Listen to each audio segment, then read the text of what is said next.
My Last Duchess by Robert Browning.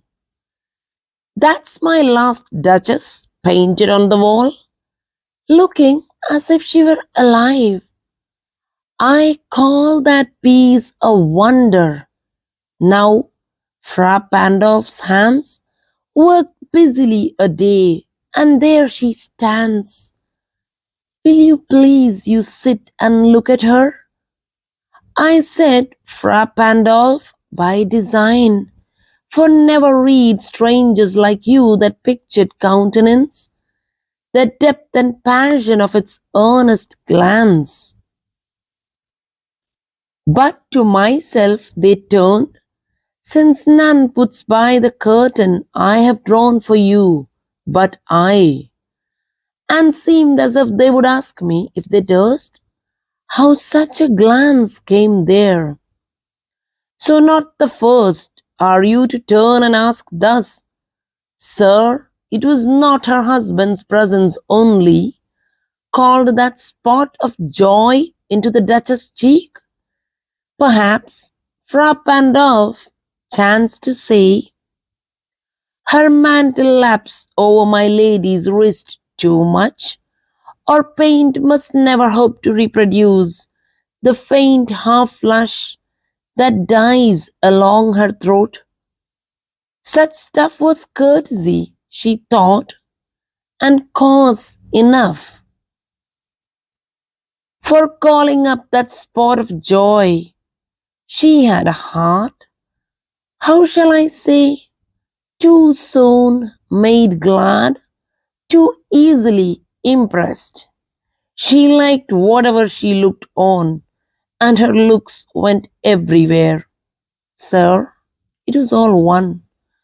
My favor at her breast, the dropping of the daylight in the west, the bow of cherries some officious fool broke in the orchard for her, the white mule she rode with round the terrace, all and each would draw from her alike the approving speech, or blush at least.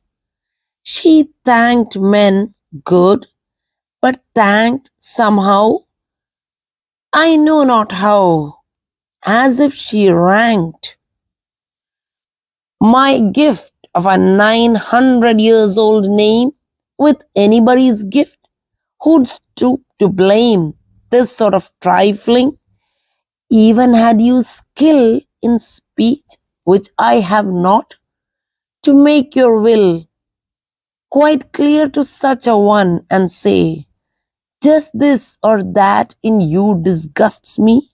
Here you miss, or there exceed the mark. And if she let herself be lessoned so, nor plainly set her wits to yours, forsooth, and made excuse, even then would be some stooping, and I choose never to stoop.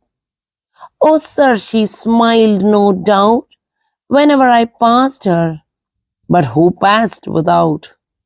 Much the same smile. This grew, I gave commands. Then all smiles stop together, there she stands, as if alive. Will you please you rise? We'll meet the company below.